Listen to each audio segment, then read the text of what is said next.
Dalam nama Bapa dan Putra dan Roh Kudus. Amin. Tuhan beserta kita. Sekarang dan selama-lamanya. Romo, Bapak Ibu dan saudara-saudara yang terkasih dalam Kristus Yesus, salam sehat dan tetap bahagia. Perjumpaan kita pada hari ini kembali untuk menanggapi ajakan Bapak Paus kita, Bapak Fransiskus, terkait menyongsong pertemuan keluarga sedunia yang ke-10 di Roma nanti tanggal 22 hingga 26 Juni 2022 dengan tema besar Kasih Keluarga, Panggilan dan Jalan Kekudusan. Bapak Paus kita juga mengajak kita semua, keluarga kita semua, dapat mengikuti pertemuan keluarga sedunia yang ke-10 ini di paroki dan di lingkungan kita Santa Monica. Dan hari ini kita juga terhubung dengan subtema yakni ayah dan ibu, pertemuan yang kelima. Maka sebelum kita berbincang-bincang lebih jauh dengan tema hari ini, mari kita sejenak membuka doa kita agar Tuhan berkenan hadir dan Roh-Nya menyertai pertemuan kita.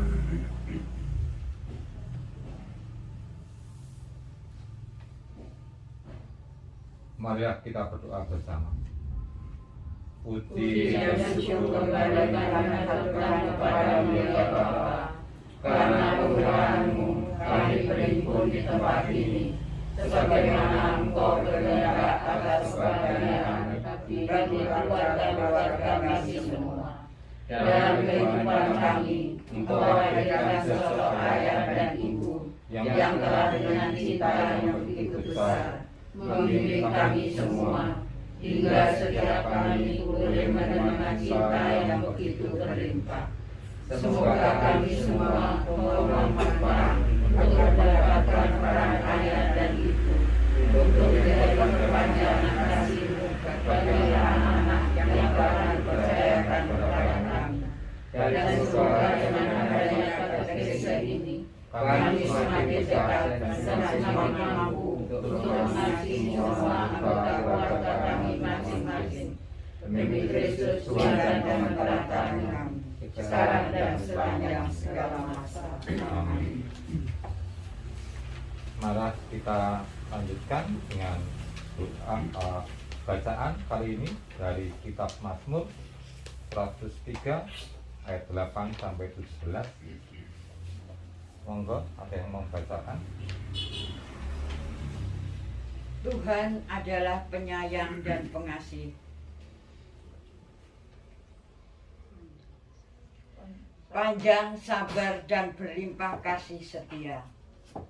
Tidak selalu Ia menuntut dan tidak untuk selama-lamanya Ia mendendam.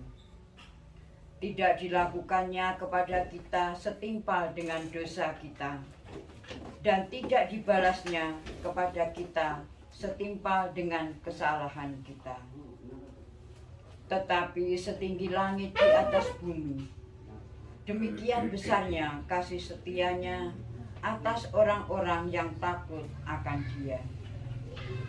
Sejauh timur dari barat, demikian dijauhkannya daripada kita pelanggaran kita. Seperti Bapa sayang kepada anak-anaknya, demikian Tuhan sayang kepada orang-orang yang takut akan Dia. Sebab Dia sendiri tahu apa kita. Dia diangkat bahwa kita ini, Dia ingat bahwa kita ini debu.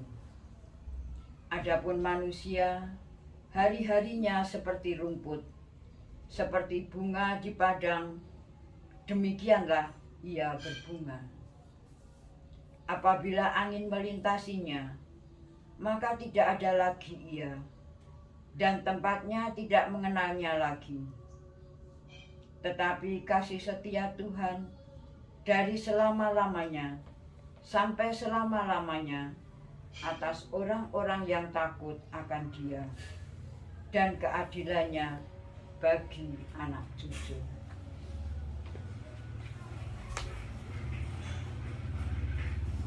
Baik, untuk mendalami kita baca sekali lagi biar kita juga semakin paham betul dari isi kitab Mazmur ini.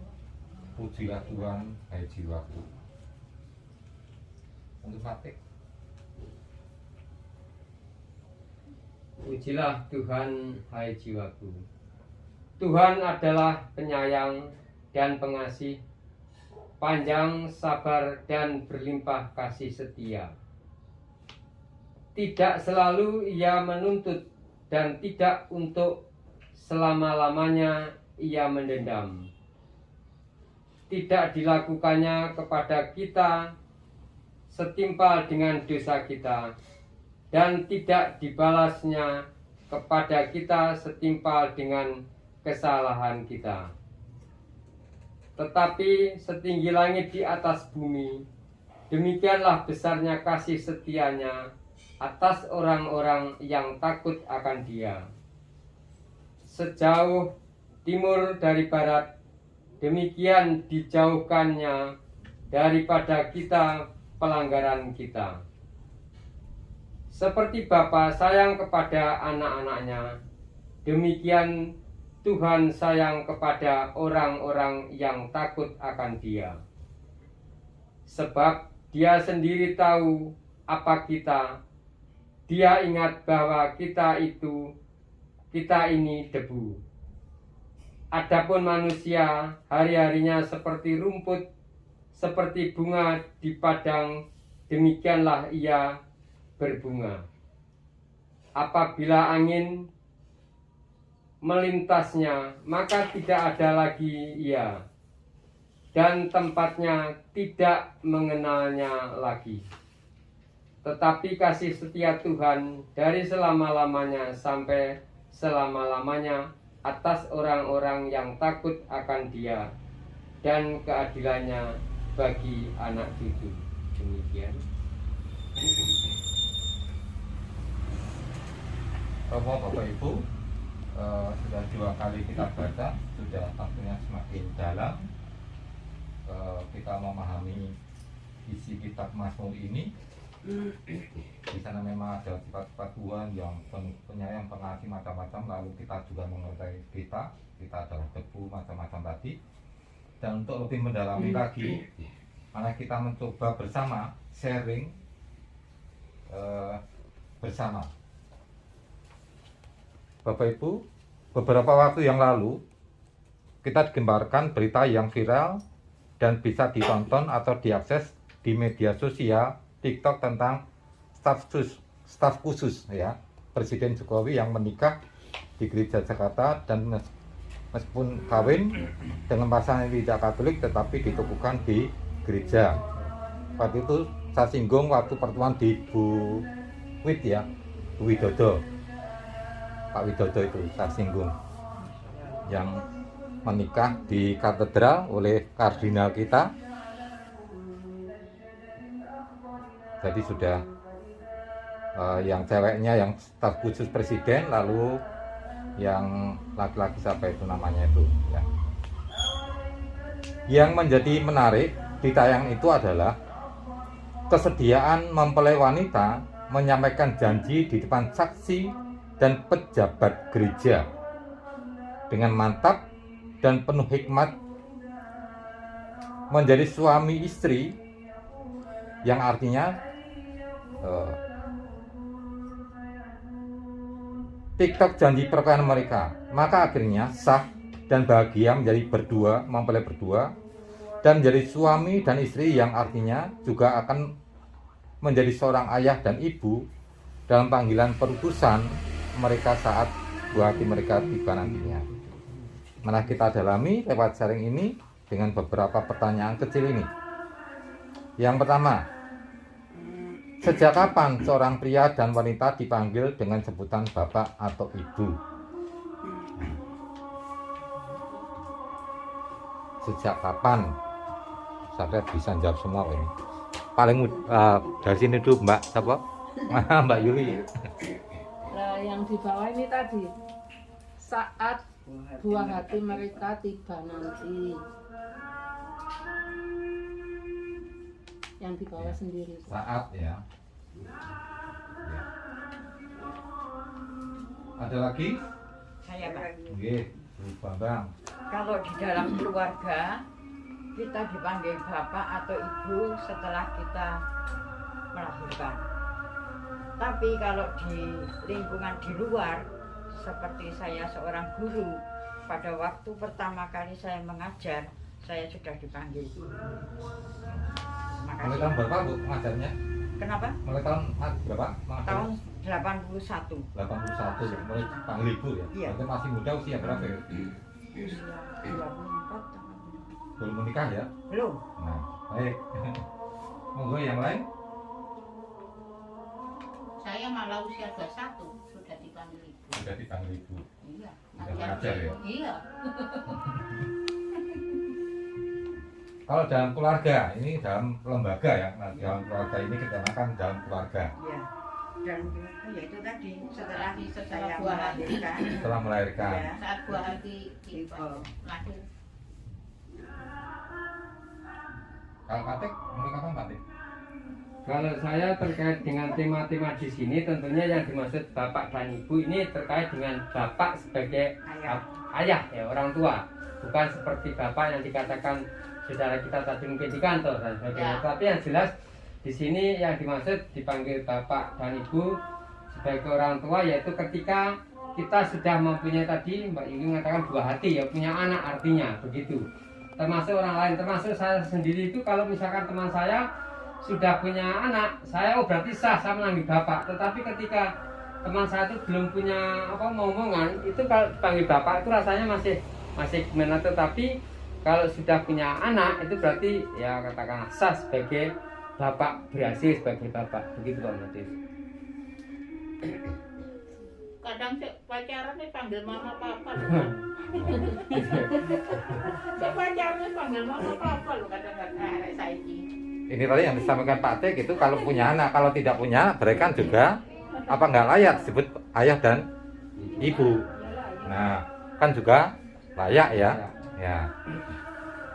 Berarti ada macam-macam versi setiap keluarga itu cara memulai menyebut itu. Ada yang kesepakatan setelah nikah tetap nyebut apa istrinya yang sayang atau apa gitu. Kalau Bu Tati kan ibumu begitu.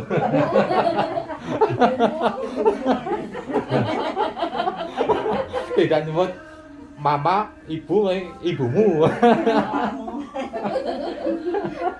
iya loh, pernah loh. Saya pas ini apa Bu Tati mau apa itu selamatan apa saya di situ. Bumu saya dikira Bu Tati. Ibumu, nggih Pakmu. saya jawab gitu ke Pak Hari. Ya, baik. Jadi tergantung kesepakatan ya, ada yang mulai pacaran sudah nyebut itu, tapi kalau pacaran memang sudah mendekati itu, karena pacaran sudah proses lebih mengenal untuk pasangannya sehingga melangsungkan ke perkawinan. Saya sendiri nyebut istri saya pun enggak mama, ibu, tapi dek, saya nyebut di rumah itu. Ya, terbiasa nyebut alat Jogja nyebut dek. Wah, anakku melok-melok nyeluk tembak Pak Bian. Dek kecilnya Dika itu. Mas Om panggil saya Dek. Dek Tin ikut-ikutan. Ya. Baik. Yang berikutnya. Apakah kira-kira tugas utama seorang ayah dan seorang ibu Katolik? Nah, ada kata Katolik. Apa tugas utama? Mendidik anak-anak secara Katolik. Mendidik anak-anak secara Katolik. Bu Christine. Ada lagi? Ya itu Ya itu, sesuai dengan jadi secara perkawinan. Katolik itu sudah luas ya katanya begitu. Mendidik, mengantarkan secara Ya Katolik. masalahnya saya dulu kan nikah beda agama terus saya ngomong anak-anak saya didik secara Katolik. Masalahnya anak waktunya lebih banyak dengan saya. Kalau saya didik seperti agamamu saya nggak bisa. Kalau urusan nanti anak-anak besar mau milih yang mana, itu urusan nanti, saya bilang gitu. Tapi saya tetap berdoa supaya saya disatukan iman secara Katolik. Ternyata 6 tahun Tuhan menjawab doa saya itu. Ya sesuai janji waktu perkawinan ya mau mendidik secara Katolik gitu. Entah dalam perjalanan nanti ganti agama itu, tapi orang tua sudah berupaya untuk mendidik secara Katolik sesuai dengan janji perkawinan. Ya, seperti kami dengan Kristen ini, orang tuanya Kristen kan orang Kristen GKJW ya. Ketika dititipkan ke kami, ya kami didik secara Katolik. Ibunya pun juga enggak apa-apa katanya. Saya pun di sana juga bergaulnya dengan Latin katanya gitu. Ya sudah, klop. Jadi kami didik secara Katolik. Nggak tahu nantinya bagaimana. Terserah. Ya. Ya perjalanan usia, perjalanan pengalaman, perjalanan di masyarakat bisa memperteguh tetap imannya Katolik, bisa juga ganti agama karena anak sudah semakin berani mengambil risiko dan konsekuensi atas pilihannya agama berikutnya. Tapi tanggung jawab orang tua sudah 100% mendidik secara Katolik.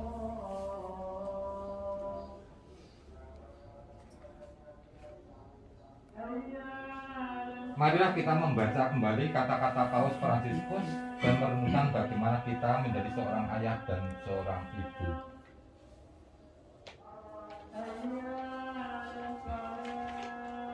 Ya, kita juga sudah seringkali ya.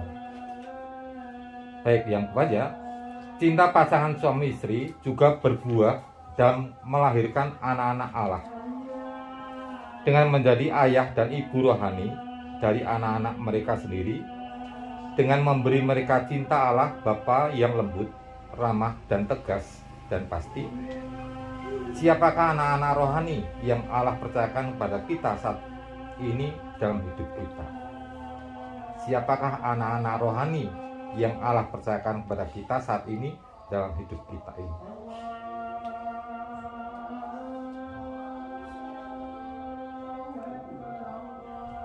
Siapakah anak-anak rohani? Tadi nyebut bapak ibu setelah punya anak misalkan itu tadi. Jadi sudah dididik secara Katolik. Nah, anak-anak rohani ini, rohani Allah ini percayakan kepada kita ini dalam hidup kita. Anak kita sendiri. Ya. Anak kita sendiri ya. Anak kita sendiri. Tidak, Kan anak-anak rohani yang menjadi ibu baptisnya. tidak hanya anak kita kalau Semua. seperti anak saya ibu baptisnya Bu Tati. Berarti anak-anak saya itu juga ibu Bu Tati jadi ibu baptisnya, dari ibu rohaninya. Anak-anak saya jadi anak-anak Bu Tati, anak rohaninya Bu Tati. Ya. Jadi orang tua rohani berarti menurut hal ini ketika Di dia samping saya dibaptis, sendiri jadi anak-anak saya rohani, juga ada ibu baptis. ibu baptis, orang tua baptis ya. Orang tua Wali baptis. Wali Ya, baptis. bapak Ya. ibu baptis itu. Karena beranggapan bahwa wali baptis ini Iya, tertulis tetapi punya beban Iya. moral. Iya. Sama dengan ketika wali mantan ya. Ya, Iya. wali mantan itu Seperti mantan. saksi ya, Bu? Iya. Saksi kan tidak hanya sekedar nyakseni tetapi bagaimana mantan itu nanti keluarganya betul-betul sebagai apa? Keluarga Katolik. Memang betul kata Mbak Anda. Jadi anak-anak rohani itu mungkin Menurut saya, Ya. Iya. menurut saya. Baik juga. Jadi orang tua asli dan wali wali baptis. Ya. Kalau wali baptis itu kan mulai baptis sampai anak Ya. itu menjelang perkawinan itu menjadi tanggung jawab wali Ya, baptis. ikut menasehati. Iya. Setelah naik menikah sampai itu berarti kan wali perkawinan yang tanggung jawab gitu ya. Sebenarnya sama ikut membiayai ya. Tapi Bagus sebenarnya itu. anu Kang Aceh membimbing juga seperti misalnya suster. Ya, Bu. Nah, seperti misalnya Romo memberikan pelajaran Dalam komuni pertama. ya untuk komuni pertama atau untuk Ya. mau baptis atau mau krisma itu juga sebagai Anak-anak. Anak-anak rohani.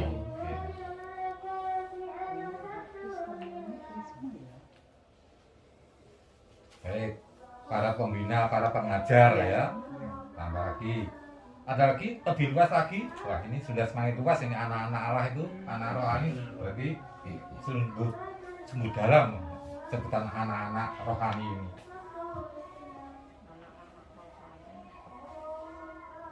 termasuk kita semua.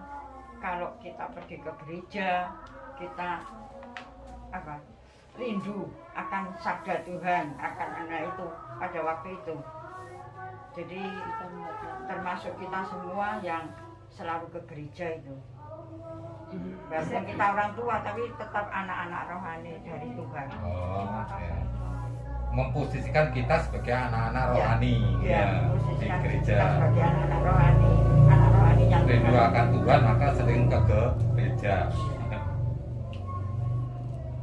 Saya rasa bukan yang selalu ke gereja ya, jadi anak-anak rohani. Nah, saya nggak tahu nang gereja ya apa maksud mereka bukan anak rohani. Mereka juga anak-anak rohani. Oke. Walaupun katakan dia malas berangkat ke gereja, tapi dengan malas ke gereja apakah dia tidak menjalankan apa yang ada di Alkitab? Enggak juga. Belum tentu orang yang enggak ke gereja itu orang yang munafik. Kita lihat aja orang-orang Farisi yang begitu tekunnya, dia malah munafik. Jadi jangan dianggap bahwa orang yang taat ke gereja itu sudah yang super. Enggak. Jadi kita nggak bisa memandang dari situ. Tetapi kita memang posisi kita sebagai umat Allah itu adalah sebagai anak-anak Allah, anak-anak rohani. Jadi semua umat itu adalah anak-anak rohani. Siapapun dia. Kalau saya pandangannya begitu, Pak. Oke. Baik, memang secara iman yang disebut anak rohani semenjak kita mulai dibaptis kan Ya. menjadi anak-anak rohani. Nah, untuk pertumbuhan imannya itu memang berbagai macam proses. Tidak ke gereja karena sakit, ikut YouTube, live streaming, macam-macam itu juga sudah berupaya menjadi mendalami menjadi anak-anak rohani, anak-anak Allah. Memang banyak usaha. Ya, kalau benar tadi tidak selalu ke gereja, tapi di gereja juga bisa menjalankan kegiatan-kegiatan itu. Ya. Ke gereja semakin baik. Bahkan ketika kita di gereja, misalkan menyentil anak di depan kita, jangan ngomong aja, itu berarti karena dia anak-anak rohani, anak Allah, kita juga menjadi ayah dan ibu, dan itu berarti kan juga punya Tanggung jawab. ya, tanggung jawab untuk membenahi. Minggu depan jangan pakai pakaian itu ya, mengganggu iman saya, misalkan begitu. Merusak pandangan Wah. saya. Bapak di depan saya pakainya, waduh saya nggak iso doa ya. Konsentrasi ya. Kan menyentil mengingat tahun depan, minggu depan kalau bisa jangan pakai ini ya, simpen waktu pesta saja, misalkan gitu. Ngiling no riring kok ora?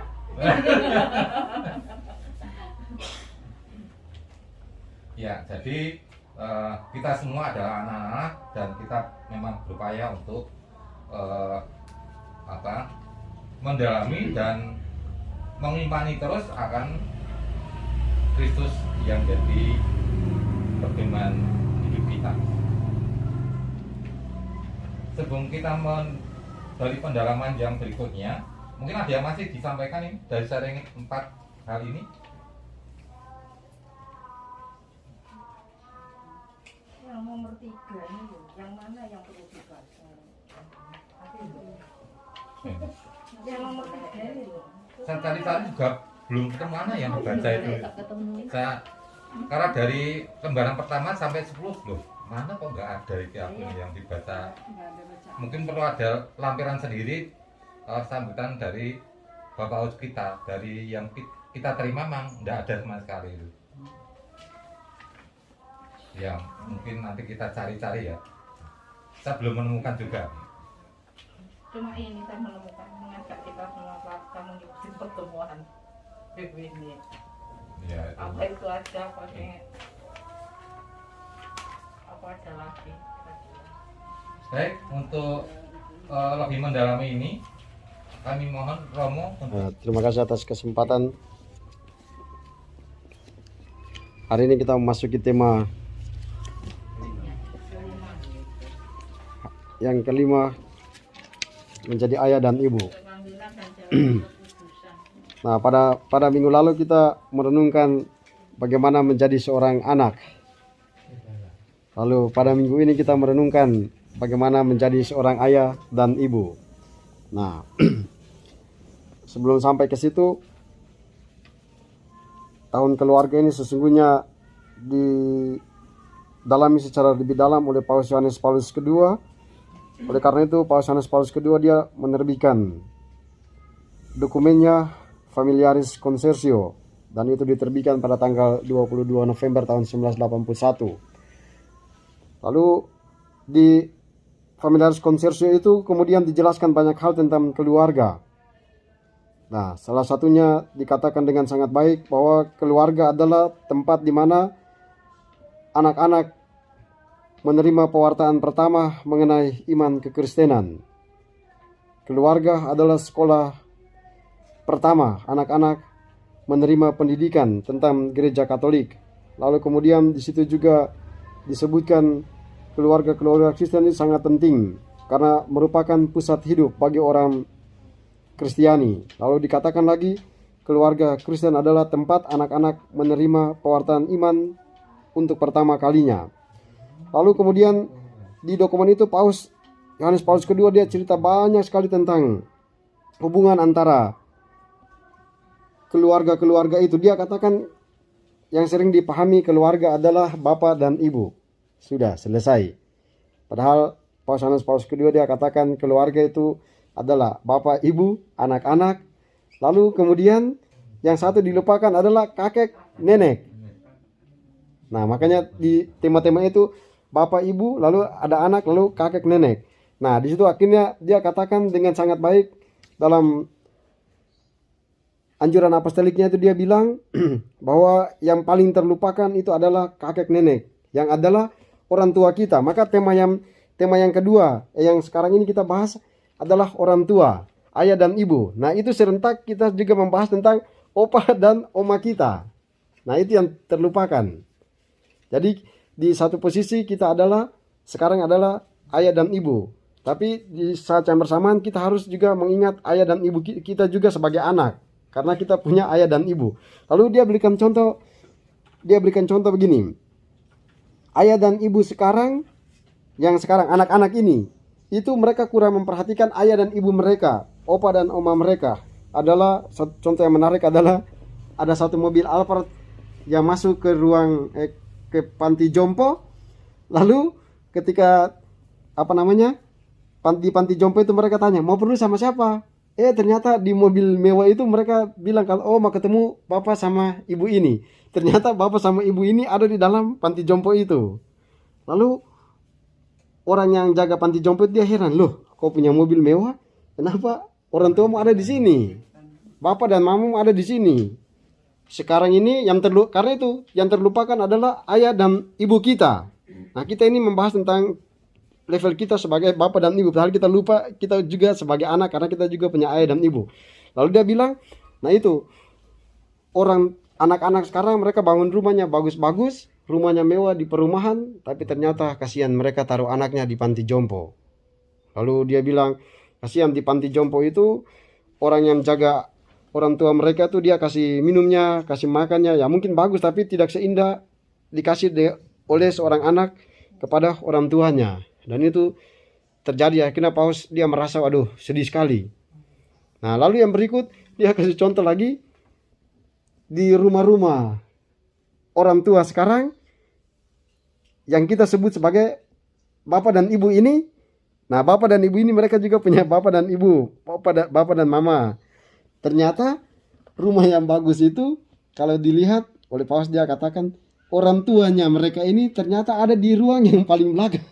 Jadi paling banyak itu dibuat satu kamar kecil, lalu orang tua kita tuh ditaruh di paling belakang.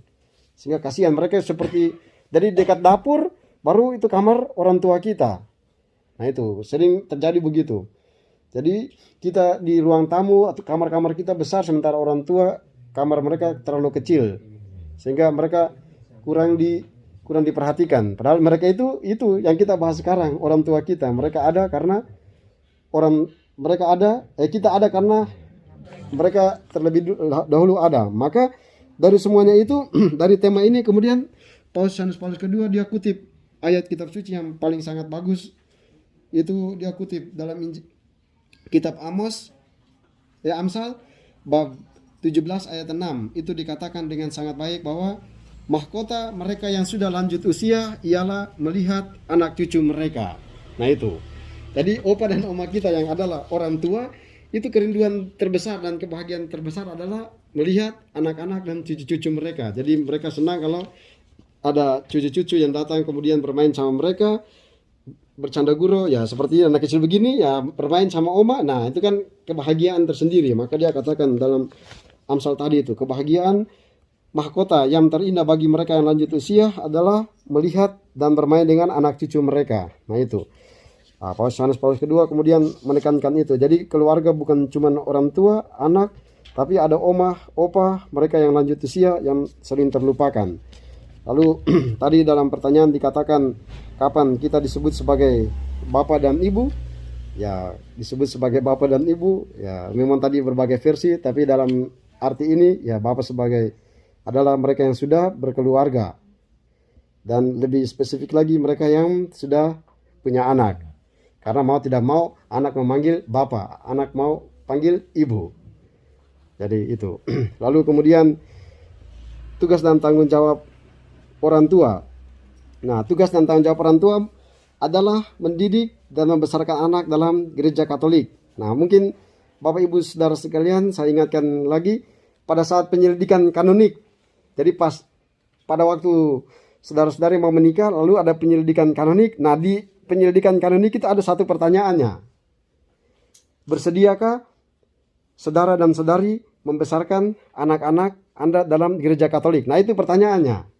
Nah, itu salah satu pertanyaan dalam penyelidikan kanonik. Nah, penyelidikan kanonik kemudian di dalam pertanyaan itu kita menemukan ada pasangan yang berbeda agama. Misalnya ada yang berbeda agama, berbeda gereja. Tapi pertanyaan ini tetap ditanyakan.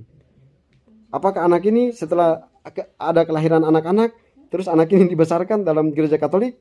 Nah, yang pertama yang dari pihak Katolik dia akan menjawab ya.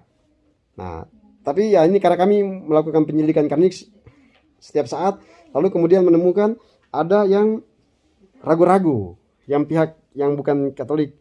Tapi lebih banyak juga dari mereka yang mengatakan bahwa ya dibesarkan dalam gereja Katolik. Nah, pertanyaan ini kemudian menegaskan kepada pasangan suami istri sehingga kita bisa melihat di banyak perkawinan yang orang yang beda agama maupun beda gereja, paling banyak itu anak-anak dibesarkan dalam gereja Katolik. Karena pertanyaan itu selalu diungkapkan pada saat penyelidikan kanonik, karena itu tugas dan tanggung jawab. Apapun kau punya suami agama apapun, tapi kalau sudah menikah dengan orang Katolik maka harus dididik dan dibesarkan secara Katolik. Lalu kemudian diberikan penjelasan di situ minimal anak-anak itu harus sekolah di sekolah Katolik. Nah, salah satunya. Nah, dalam penyelidikan kanonik itu akan dikatakan begitu. Jadi bukan cuma dibaptis secara Katolik, tapi juga dibesarkan lalu kemudian disekolahkan di sekolah Katolik supaya imannya semakin berkembang. Maka tadi dikatakan siapakah anak-anak rohani kita? Nah, kalau kami masih frater, masih seminaris, kami juga punya bapak rohani. Maka bapak rohani itu dia panggil kami, anak rohani. Jadi saya yang sudah pastor juga, sekarang saya juga masih punya bapak rohani. Maka yang bapak rohani dia akan panggil saya anak rohani. Nah, itu pengertiannya adalah kita disebut anak rohani berarti kita yang memberikan diri untuk dibimbing secara rohani oleh orang yang lebih tua dari kita. Maka itu dari pihak kami. Nah, di pihak umat, ya seperti tadi, orang tua, wali baptis, itu adalah bapak rohani kita atau ibu rohani kita. Maka tadi dikatakan, saya tidak tahu di Jawa, tapi di tempat kami orang tua serani disebut orang tua serani atau bapak rohani, ibu rohani, itu mereka tadi dikatakan sama Bu Rini itu termasuk membiayai. Nah, membiayai ini adalah pada saat anak ini dibaptis, toh misalnya Patik dia jadi anak rohaninya saya. Oh, saya anak ini bapak rohaninya Patik. Maka Patik ini bertanggung jawab untuk saya. Pada saat saya dibaptis, Patik ini dia mendampingi saya. Nah, waktu saya komuni pertama, nah yang beli baju putih untuk komuni pertama itu bukan ayah saya, ibu saya, bukan, Patik yang beli. Jadi Patik yang beli. Nanti pada saat Krisma yang mendampingi saya itu Patik.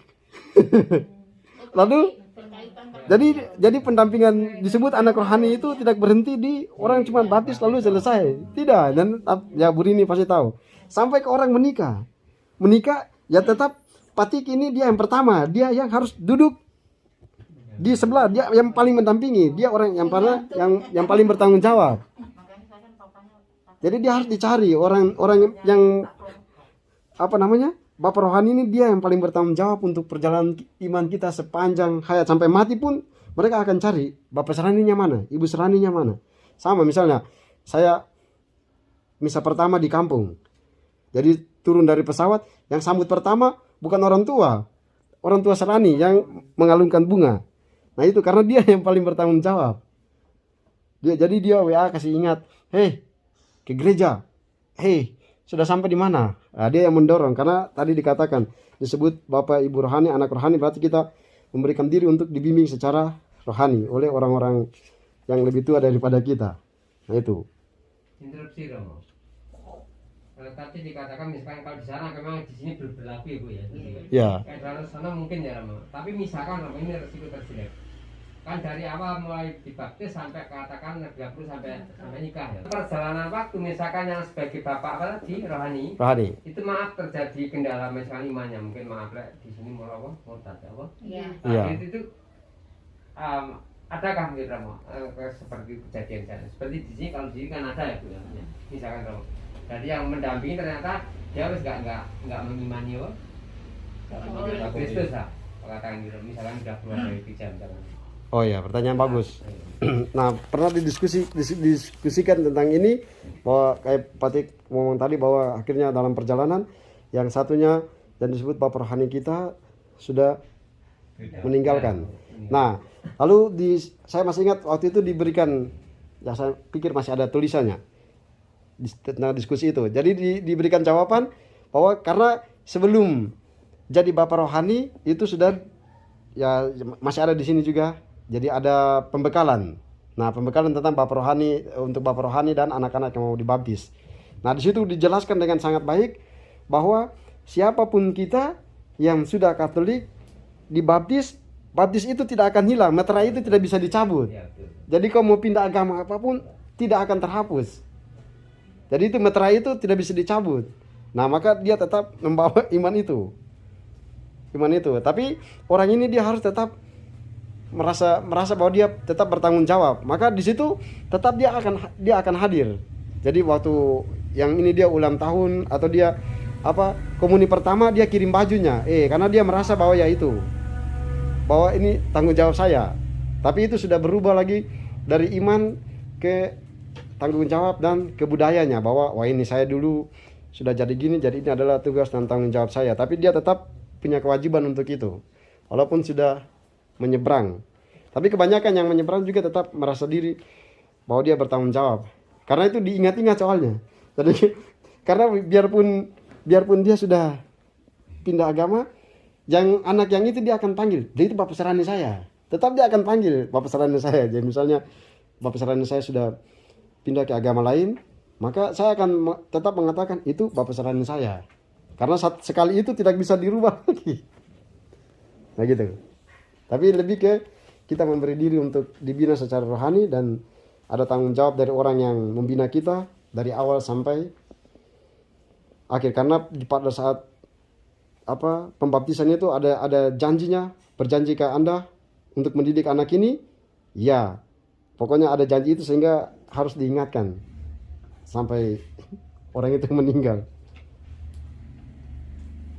Seperti itu. Ya seperti itu memang baik dong. Mungkin di sini belum terbiasa ya. Mungkin bisa gini Romo, Iya. paling tidak karena pengalaman Romo itu bisa diedukasi ya. Mungkin kalau di sana full bisa memberikannya. Mungkin di sini paling tidak ada apa Bu, kepedulian lah pada saat mau waktunya Pak. Iya. Nah itu loh mungkin Terus. ya, Iya. membimbing minimal kan itu. Lebih dari itu ketika mau menerima sakramen Krisma dia mungkin ikut. menyaksikan. Ketika mau misalkan nikahkan mungkin mendukung doa dan sebagainya, itu mungkin bisa diedukasi ya di sini, karena di sini memang belum berlaku saya kira seperti itu.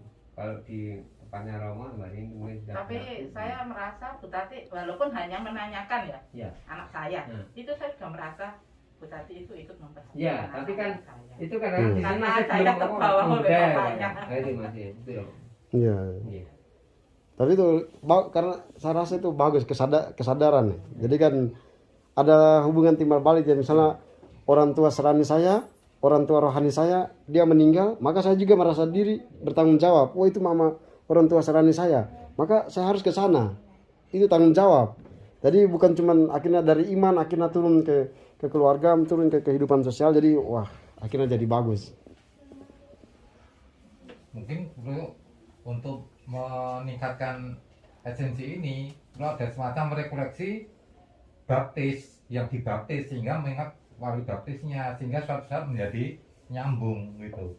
Selama ini kan baptis ya sudah, artinya kan nggak ada kontak dengan Selesai. wali Iya. baptis. Karena Nah, lali yang bahkan. dibaptis juga perlu ada pembaruan janji atau ingatan, sehingga ketika dibaptis kan wajib baptisnya si A si B, orang tuanya ini wali baptisnya diingatkan, sehingga selalu ada kesinambungan. Selama ini kan sama-sama tidak nyambung, akhirnya setelah baptis ya sudah gitu. Iya, karena di tempat kami misalnya dia sudah jadi wali baptis, lalu komuni pertama, maka yang wali baptis dia ikut rekoleksi lagi. Jadi tidak akan terlupakan. Kalau Terus- di sini kan ganti Ganti orang. Ini sendiri, Krisma Krisma sendiri. sendiri. Wali nikah sendiri. betul kami pernikahan. Ganti Sendiri ya. Ganti terus. Ya Nggak ganti-ganti. bisa terus. Iya. Satu mau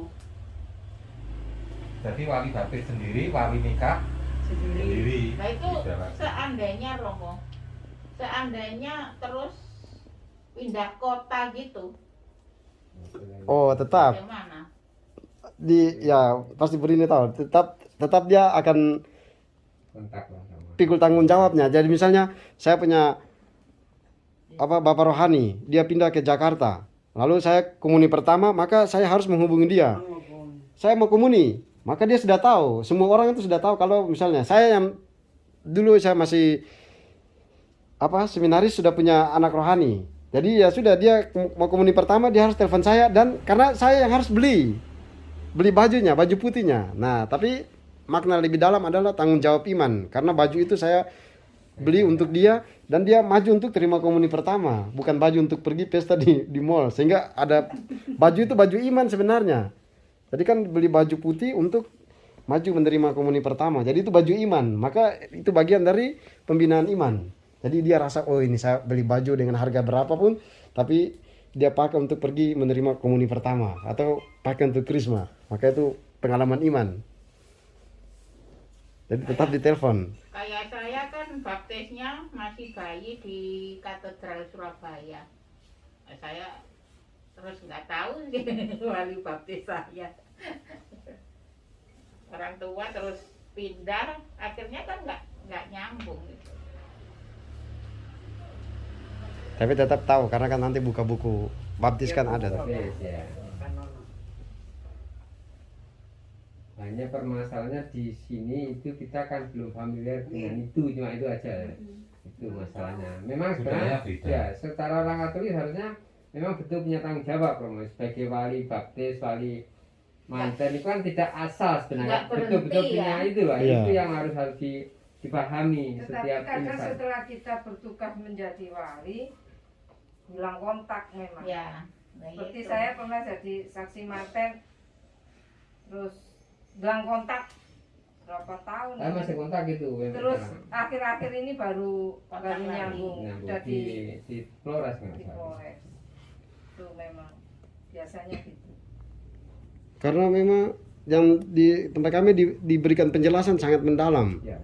Mendalamnya itu karena misalnya anak mau dibaptis itu tidak sembarang orang, karena orang tua kan dia pilih. Misalnya Patik dia pilih, menurut saya bapak sana dia cocok untuk jadi anak wali baptis saya. Demikian juga yang mau menikah itu mereka itu bukan datang dengan sendirinya, dia seleksi dulu dari sekian banyak bapak ibu, dia pikir oh menurut saya yang satu itu dia lebih cocok untuk jadi bapak rohani saya atau menjadi saksi pernikahan saya. Nah itu pilihan soalnya, jadi tidak sembarang. Dari sekian banyak orang, maka yang terpilih itu merasa oh saya bertanggung jawab karena di antara sekian banyak orang itu saya yang dipilih. Maka ada tanggung jawab besar. Perlu di kepanjen Ya, ya. dikasih Di kepanjen itu perlu di Sosialisasi. ya, dikenalkan terus ini, Mas. dikenalkan Iya. seperti itu supaya berkesinambungan. Jadi mulai dari baptis sampai dewasa itu terus. Ya, masukan bagus. Ya, makanya. Iya.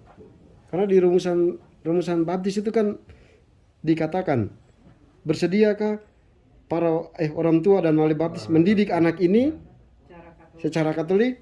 Nah itu, jadi itu kan waktu pembaptisan kan Iya. diungkapkan lalu gitu, ya saya bersedia, habis itu lupa. Ya, Habis itu ya, jangan, ya, lari. Enggak boleh Bu Bambang enggak lari. Enggak lari. iya. Wali mantan saya kok. Sepertinya waktu jadi wali baptis ya formalitas saja itu, harus ada wali ya sudah, habis itu selesai. Sepertinya seperti itu. Makanya harus ada di tempat lain tak satu minggu sebelumnya selalu ada rekoleksi untuk orang tua sama yang walinya selalu ada. Nah di situ baru dijelaskan. Jadi bapak ibu bukan cuma berdiri depan pegang lilin, tapi setelah itu karena tuh di rumusan baptis di pas pembaptisan itu, coba bapak ibu ingat ulang waktu pembaptisan yang membakar lilin Iya, itu wali baptis, yang pegang lilin itu wali baptis. Nah itu kan terus pastornya dia bilang gini, penerangan. terimalah cahaya ini, jagalah cahaya ini untuk menerangi anak ini sampai kepada kehidupan yang kekal. Nah itu rumusannya. Jadi jaga iman ini sampai kehidupan yang kekal, bukan sementara. Yang pegang lilin itu loh. Iya. Jadi kan lilin Paskah dinyalakan oleh orang tua walinya, terus dipegang mendekati anak yang dibaptis itu, lalu rumusannya jaga lilin ini supaya tetap bernyala menyinari anak ini sampai kepada kehidupan yang kekal. Maka lilin ini adalah simbol iman. Jadi nggak bingung aku fotonya di dalam. Aku mau turun jaganya. Nah itu yang repot. Kalau sekarang kan bingung ngambil Oh, ya, fotonya. betul, ya. Kelihatan lah Pak. Nah, itu. Dimensikan enggak? Tapi mungkin satu saat Ya, untuk dong. diingatkan lagi. Sangat betul. Manfaat. Baik, Romo, Bapak Ibu, mari kita bersama-sama masuk dalam pendalaman materi. Kita baca saja, sudah cukup banyak tambahan penjelasan dari Romo. Daya kasih yang memberi hidup, jalan kekudusan yang ditempuh oleh ayah dan ibu mencakup pertumbuhan kasih mereka satu sama lain dan kasih yang mereka berikan kepada anak-anak mereka. Menjadi ayah dan ibu adalah sebuah panggilan yang indah dan berdaya. Panggilan ini termasuk dalam strategi dengan Allah, daya cinta yang menghidupkan, berbagi dengan Allah, daya cinta yang menghidupkan dalam roh dan daging. Panggilan ini berlangsung sepanjang hidup dan mengatasi semua situasi. Cinta pria dan wanita selalu berbuah. Bahkan ketika tidak ada anak-anak atau ketika mereka sudah berusia lanjut, kenyataannya suami istri menghasilkan anak-anak Allah. Cinta yang pengasih dan penyayang dalam kitab Keluaran, setelah orang Yahudi menyembah anak sapi emas, Tuhan menyatakan kualitas kasih-Nya kepada Musa. Turunlah Tuhan dalam awan, lalu berdiri di sana dekat Musa serta menyerukan nama Tuhan. Berjalanlah Tuhan lewat depannya dan berseru, Tuhan, Tuhan, Allah penyayang dan pengasih, panjang sabar, berlimpah kasih-Nya dan setia-Nya, yang meneguhkan kasih setia-Nya kepada beribu-ribu orang, yang mengampuni kesalahan, pelanggaran dan dosa. Tetapi tidaklah sekali-kali membebaskan orang yang bersalah dari hukuman, yang membalaskan kesalahan bapa kepada anak-anaknya dan cucunya, dan keturunan yang ketiga dan keempat, menurut kitab Ulangan bab 34 ayat 5-7. Dua kata, pengasih atau raham dan penyayang atau hesed, keduanya berarti kasih. Kata hesed paling sering dipakai dalam Perjanjian Lama untuk menunjukkan belas dan kasih yang berarti kelembutan, karena kesetiaan, rasa aman, inisiatif, dan kepercayaan yang meneguhkan dan menemani, tidak meninggalkan, mendampingi, dan menjamin. Raham berasal dari kata rehem, yang artinya adalah rahim, tempat di mana hidup anak mulai bertumbuh.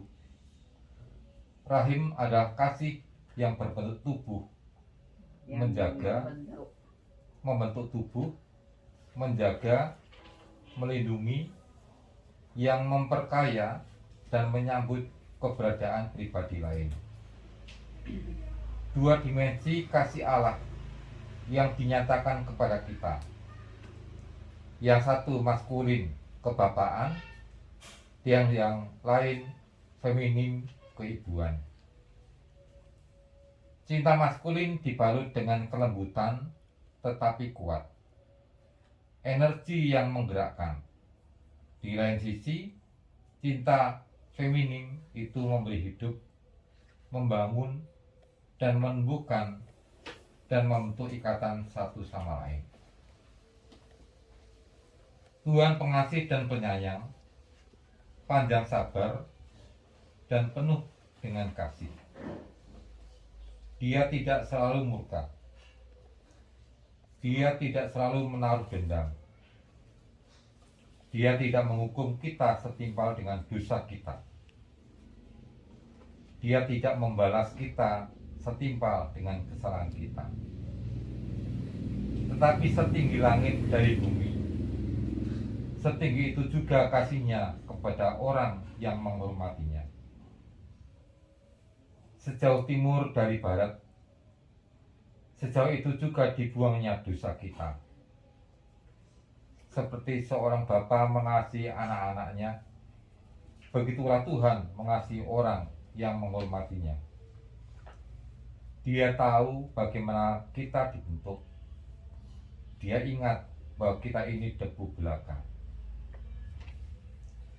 Kasih seorang ayah dan ibu senantiasa merangkul panggilan kepada kekudusan. Berjalan demikian jauh seperti sebuah tindakan yang hanya mampu dilakukan oleh Allah, menciptakan dan mengampuni. Dalam perjanjian lama, dua tindakan itu hanya dikhususkan kepada Allah, menciptakan dan mengampuni. Setiap kali seorang ayah dan ibu menyambut kehidupan dan menghargainya,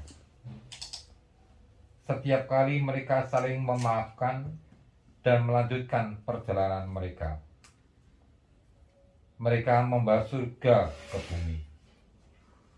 Karena pada saat itulah Roh Kudus yang telah bertindak di dalam mereka. Maka dari itu, kebutuhan pertama justru ini, bahwa seorang ayah hadir dalam keluarga. Seorang ayah yang baik tahu bagaimana menunggu dan tahu bagaimana memaafkan dari lubuk hatinya yang terdalam. Tentu saja, ia juga tahu bagaimana mengoreksi dengan tegas. Ia bukan ayah yang lemah, penurut dan sentimental. Ayah yang tahu bagaimana mengoreksi tanpa mempermalukan adalah orang yang tahu bagaimana melindungi tanpa menyayangkan dirinya sendiri. Menjadi seorang ibu tidak hanya berarti melahirkan seorang anak ke dunia, tetapi juga merupakan pilihan hidup. Apa yang dipilih seorang ibu? Apa pilihan hidup seorang ibu? Pilihan hidup seorang ibu adalah pilihan untuk memberi kehidupan. Masyarakat tanpa ibu akan menjadi masyarakat yang tidak manusiawi. Karena ibu selalu bahwa di saat-saat terburuk menjadi saksi kelembutan, dedikasi, dan kekuatan moral. Para ibu sering menyampaikan makna terdalam dari praktik hidup keagamaan kepada anak-anak. Romo, Bapak Ibu dan Saudara yang terkasih, untuk menyadari kita cukup banyak kekurangan-kekurangan dan kita juga mohon penyempurnaan dari Tuhan, maka marilah kita lanjutkan dengan doa spontan agar pendalaman kita sebagai ayah dan ibu sungguh kita dalami, kita imani, sehingga kita semakin hari semakin menyempurnakan diri, sehingga kita juga punya orang tua yang perlu kita hormati juga. Marilah Bapak Ibu kita doa umat secara spontan.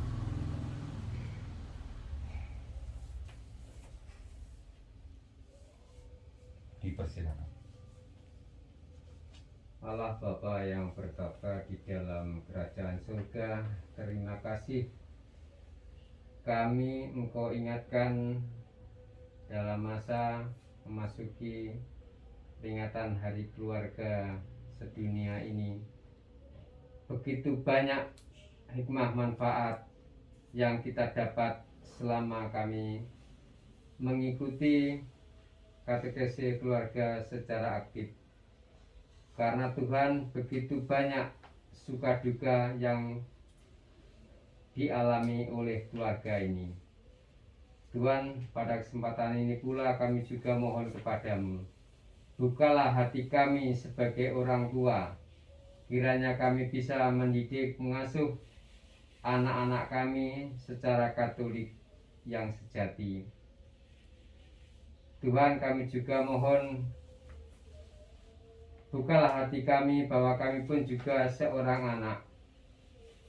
Semoga kami juga ingat kepada para orang tua kami, baik yang sudah Engkau panggil maupun masih mengembara di dunia, sehingga kami pun punya hati untuk tanggung jawab mendampingi orang tua kami, karena bagaimanapun juga jasa mereka terhadap yang telah kita terima begitu banyak.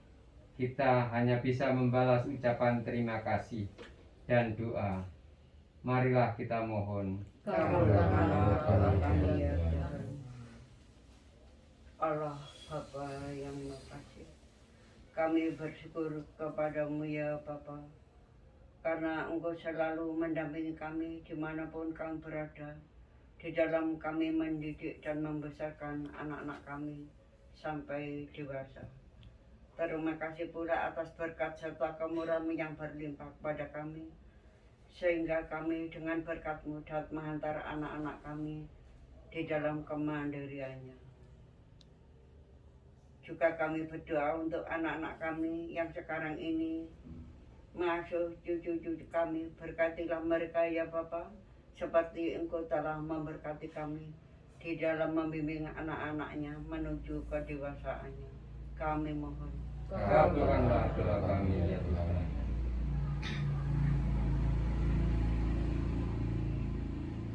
Bapa yang Maha Baik, terima kasih pada petang hari ini Engkau telah menyadarkan kami sebagai anak kurang menghargai kepada orang tua yang seharusnya kami beri tempat yang semestinya sebagai orang tua. Untuk itu kami mohon pengampunan karena kesalahan kami. Kami sebagai orang tua, kami juga mendidik anak-anak kami. Karena kekurangan kami, mungkin anak kami juga masih kurang sempurna. Jadi untuk mencari pekerjaan, untuk pendidikan, mungkin kami belum bisa seperti yang diinginkan. Untuk itu kami hanya berpasrah kepadamu. Engkau sendiri yang akan menunjukkan jalan untuknya.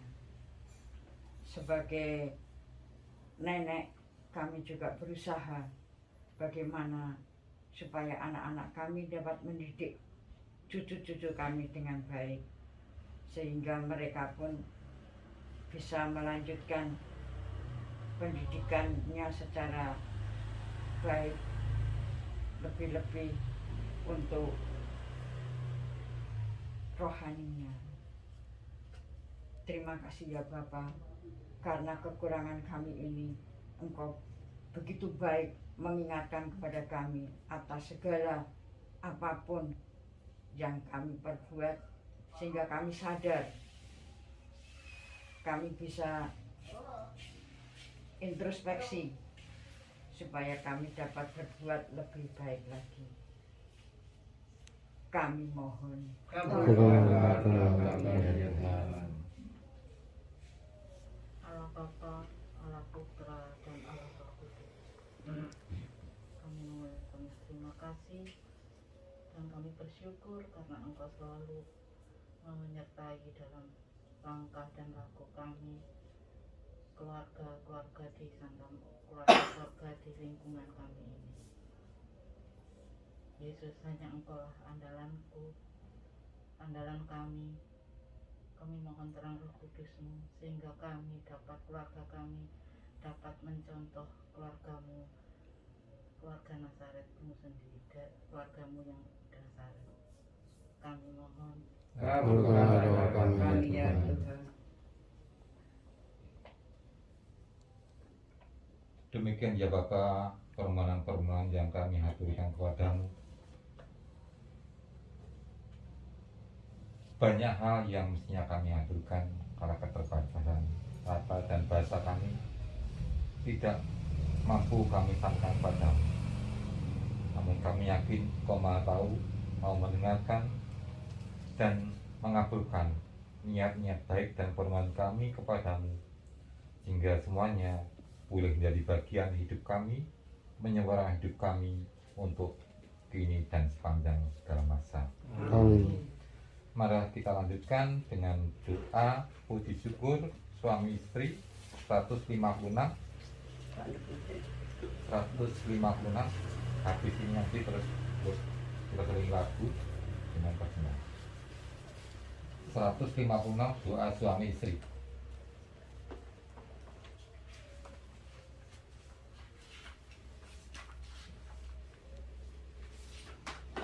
Mari kita doa bersama. Allah sumber cinta sejati, Engkau telah mempersatukan kami dalam ikatan perkawinan yang suci. Kami bersyukur atas segala pengalaman selama perjalanan perkawinan kami, atas segala suka dan duka, atas kebahagiaan dan penderitaan, atas untung dan malang, terlebih atas rahmat kesetiaan yang telah memungkinkan kami berdua berpegang teguh pada ikrar perkawinan kami, berpadu dalam cinta. Kami bersyukur atas anak yang Kau percaya kepada kami. Bantulah kami agar selalu setia satu sama lain, tak jemu-jemu memisahkan kebahagiaan pasangan, tak enggan untuk saling berkorban, bersikap jujur dan terbuka demi keutuhan keluarga, saling menopang bila menanggung beban, dan siap saling mengampuni bila suatu saat kami jatuh. Semoga karena berkat-Mu kami saling menguatkan dalam menghadapi tantangan dan godaan yang mengancam keutuhan keluarga kami. Semoga dari hari ke hari perpaduan kasih kami semakin kuat dan perkawinan kami sungguh menjadi sakramen kasih Kristus terhadap gereja. Dan kelak apabila tugas kami di dunia telah selesai, perkenankanlah kami berdua menikmati kebahagiaan abadi bersama. Kami mohon berkat-Mu bagi semua pasangan suami istri. Pilihlah agar mereka menjadi pasangan yang bahagia. Terlebih kami berdoa bagi suami istri yang sedang mengalami goncangan. Nyalakanlah kembali api kasih yang dulu mengobarkan semangat mereka untuk mengikrarkan janji perkawinan. Kuatkanlah mereka untuk mempertahankan keutuhan keluarga. Kami menunjukkan doa ini kepada Dia Bapa, demi Yesus Kristus junjungan dan kawan kami, kini dan selama-lamanya. Bapa kami yang ada di surga, dimuliakanlah namamu, datanglah kerajaan, jadilah kehendak-Mu di atas bumi seperti di surga. Berilah kami rezeki kami hari ini, dan ampunilah kesalahan kami, seperti kami mengampuni yang salah pada kami, dan jangan memasukkan kami ke dalam pencobaan, tetapi bebaskanlah kami dari yang jahat. Begini, anunya. Pertanyaan dari ini ditujukan untuk semua audiens. Setelah mengikuti pembahasan katekese keluarga ini, ada enggak manfaat positif bagi keluarga masing-masing yang dirasakan manfaatnya ada apa tidak? Coba saya minta mungkin 3 orang untuk menjelaskan, nanti saya bisa menyampaikan.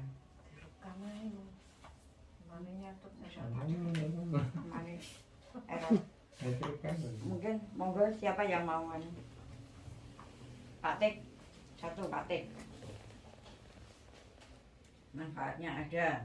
Yang jelas manfaatnya ada, bahkan banyak, karena bagaimanapun juga dari pertemuan pertama sampai kelima ini betul-betul manfaat, karena keluarga adalah gereja. Nah, kalau kita tidak mau mengatakan ya, jadi gereja itu tempat orang sekolah pertama, minggu pertama, pokoknya pembelajaran pertama itu dari keluarga. Dan juga terutama khususnya lingkungan Matius pada saat katekese ini lingkungan Monika, kami sangat-sangat ada suatu hal yang kami banggakan sebagai warga lingkungan Monika. Itu Bu Bang. Ya, terima kasih. Kemudian mungkin yang kedua mungkin dari Ibu Tati.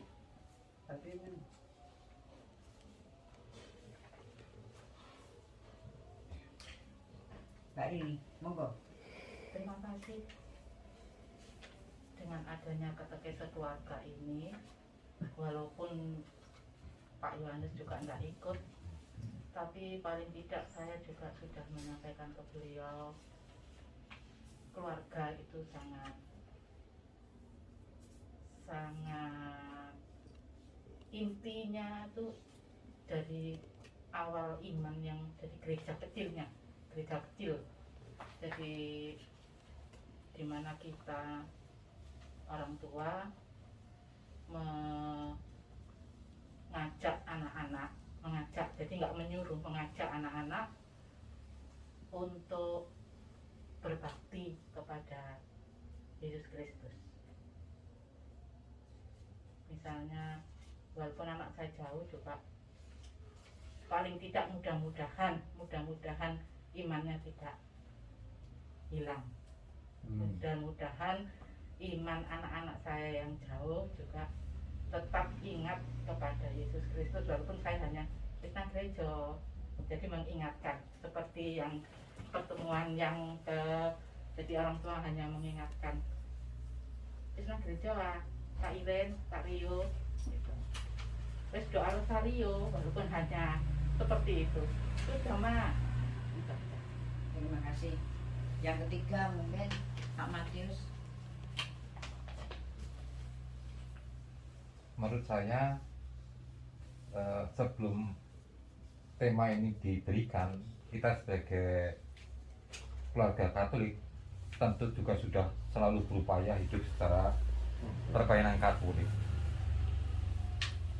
Seruan Paus ini mengajak kita untuk lebih mendalami, lebih menghayati nilai-nilai keluarga Katolik. Maka ini tentunya gereja memberikan penekanan pada kita, lebih kita tingkatkan nilai-nilai rohani baik kita dalam hidup berkeluarga sebagai suami istri dan bersama dengan anak-anak atau kakek nenek.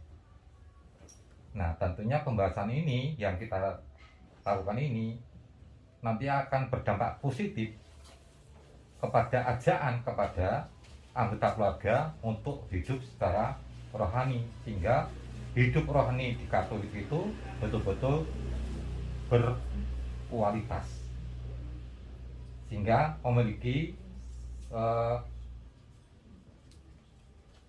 nilai totalitas. Maka dengan hal ini tentu sangat positif gereja mengajak pada kita menekuni, mendalami tentang nilai Katolik, keluarga Katolik, dan kita datang selalu, itu berarti juga sudah menanggapi luar biasa. Yang tidak hadir pun tentu juga akan lebih berupaya. Berarti yang tidak hadir tidak mendalami, tetapi tetap akan berupaya. Jadi itu saja yang dapat kami sampaikan. Jadi kita menanggapi secara positif, bahkan hasil pun kadang-kadang kita share di grup, itu kan juga sudah punya niat baik kita. Terima kasih. Terima kasih Pak. Ini sudah cukup, 3 orang saja dari audiens. Nanti saya sampaikan. Terima kasih. Monggo dilanjut. Baik Bapak Ibu, mari kita tutup dengan doa penutup. Setelah itu nanti mohon berkat Tuhan melalui Pastor Imam. Doa penutup.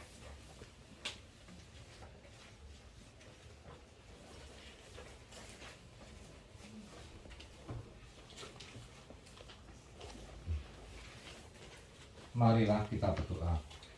Bapa yang kudus, kami hadir di hadapan-Mu untuk memuji dan bersyukur kepada-Mu atas anugerah keluarga yang begitu besar. Kami berdoa bagi keluarga-keluarga yang telah dikuduskan dan sakramen perkawinannya. Semoga mereka setiap hari menemukan kembali rahmat yang telah diterima. Dan sebagai gereja kecil, mereka sangat mampu memberi kesaksian akan kehadiran dan cinta-Mu yang dengannya Kristus mencintai gereja.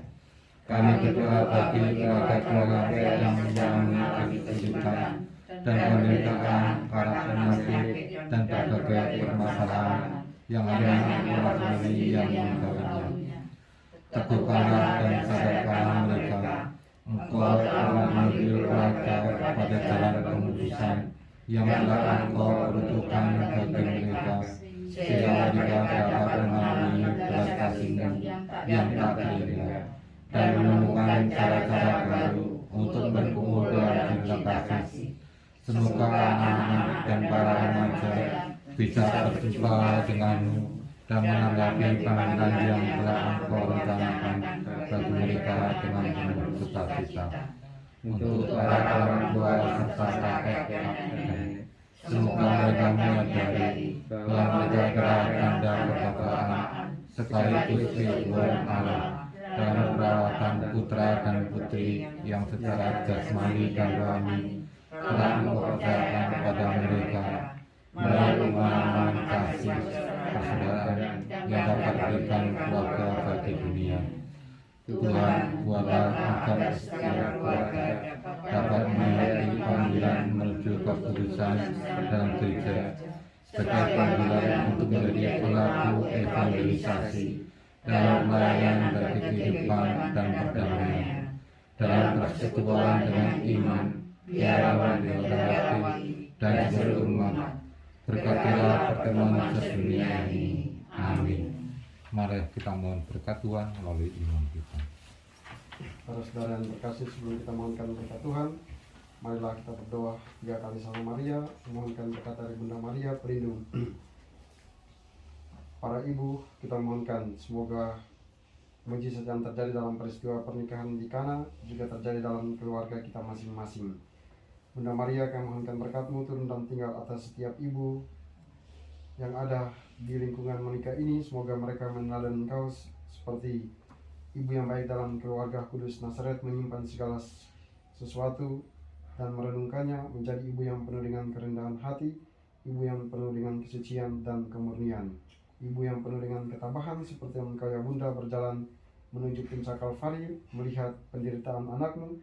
Demikian juga rahmat yang sama kami mohonkan turun dan tinggal atas setiap ibu yang berada di lingkungan menikah ini. Semoga mereka meneladani Engkau. Santo Yosef pelindung para bapa, mohonkan berkat-Mu juga turun dan tinggal atas setiap bapa yang ada dalam lingkungan Santa Monica ini. Semoga mereka meneladani Engkau, bapa yang penuh dengan tanggung jawab, bapa yang penuh dengan kerendahan hati, bapa yang penuh dengan ketenangan, bapa yang bekerja keras. Santo Yosef pelindung para pekerja, mohonkan bantuan rahmat-Mu memberkati para bapa yang ada di lingkungan Santa Monica ini atas setiap tugas pekerjaan hari-hari hidup mereka. Terismia para bapa, pekerjaan mereka Kau berkati sehingga dapat menafkahi istri, anak-anak di dalam keluarga seperti yang Kau Santo Yosef melakukan dalam keluarga Kudus Nazaret. Dan Yesus, Engkau adalah anak dalam keluarga Nazaret, mohonkan berkat-Mu untuk anak-anak yang ada di dalam lingkungan Santa Monica ini. Semoga mereka meneladani Engkau bagaimana anak yang baik dalam keluarga Nazaret. Demikian juga anak-anak di lingkungan ini menjadi anak-anak yang berbakti kepada Tuhan, kepada keluarga, dan kepada sesama. Kami menyempurnakan semuanya ini dan memohonkan bantuan doa daripada-Mu ya Bunda Maria, dan keluarga Kudus Nazaret memberkati keluarga-keluarga Bapak, Ibu, anak-anak di dalam lingkungan Santa Monica ini. Salam Maria, penuh rahmat Tuhan sertamu, terpujilah Engkau di antara wanita. Santa Maria,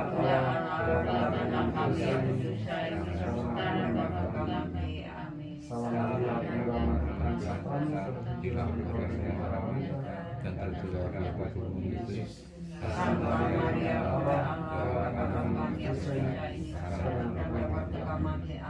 Salam Maria, penuh rahmat Tuhan sertamu, terpujilah Engkau di antara wanita, dan terpujilah Tuhan Yesus. Santa Maria, Bunda Allah, doakanlah kami yang berdosa ini, sekarang dan waktu kami. Dan kita sekalian dijaga, dilindungi, dan diberkati teristimewa keluarga yang kita kunjungi pada kesempatan ini, dan lebih khusus keluarga-keluarga di lingkungan Santa Monica ini, dimanapun mereka berada, yang saat ini hadir maupun yang belum sempat hadir, dan juga keluarga-keluarga yang di dalam lingkungan Santa Monica yang saat ini mengalami persoalan dan pergumulan. Semuanya diberkati oleh Allah yang Maha Kuasa, Bapa dan Putra dan Roh Kudus. Amin. Lagu penutup. Kita tutup lagu dengan lagu doa seorang anak.